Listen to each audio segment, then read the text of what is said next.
For instance, I'll go off of the four different chemicals, major chemicals that affect our body. We're looking at dopamine, oxytocin, serotonin, and epinephrine. Each one of these gives us some sort of feedback and some sort of positive response when we figure out how to do them and actually find a method to get that thing that we need. For instance, I say like dopamine. If you wake up and you have a laundry list of 100 things to do, it's overwhelming. You feel kind of defeated. What am I supposed to do? Where do I start? And what we usually do is we just sit and just think about which ones we're going to go in what order and when are we going to start and which one should we do and how do we start? When in reality, rather than thinking about that stuff and reading about it through external solutions, we should just do something. And it's something small. Like we always talk about making your bed the first thing in the morning because it's easy. It's getting something accomplished. It's getting up and taking a walk outside so we have nature to look around and breathe in the fresh air. Do something that gives you a reward that you check off the box. We now fed that dopamine reward response, which should change our mind, start getting us to do more things.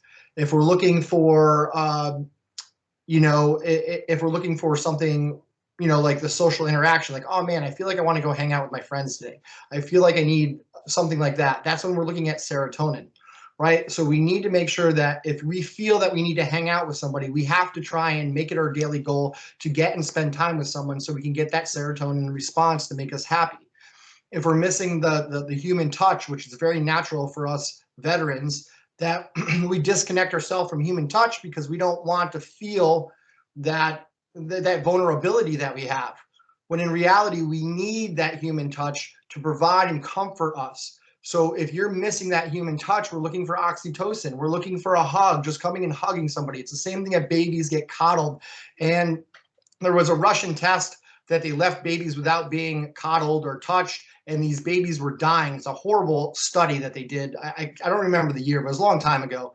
It's a horrible study they did, but they proved that human touch is a need to help us survive.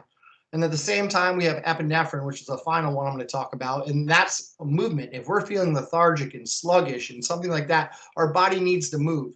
And I don't mean a hard, heavy workout. I mean something basic of just laying on the ground and rolling our body around and just playing. Create play as a kid. Do things that you did as a kid of walking on curbs and hanging on monkey bars or somersaulting or tumbling down the hill. Stuff like that is going to give us that epinephrine feedback that's going to take away that sluggish feeling. So to me, internal solutions are stuff that we've set up to understand what we need in life first, and then trying to identify how do I fulfill that need. And we try to do that every day rather than the external solutions of just reading about all the stuff we need to do, hearing other people's advice, which is good and a place that we all need to start, but we need to start just doing something, whatever it is that our body needs, find it internally and adjust to what it is. And it might not match what anyone else is doing. And we have to understand that too. What works for one person does not necessarily work for you.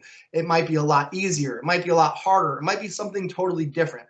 But focus on yourself, focus on your natural feeling of your body, and then try and figure out a way. And I think all of us here have different ways of doing that. You can all reach out to us and we can kind of give examples or once again, be a little bit of an external source to help boost your internal source of solutions.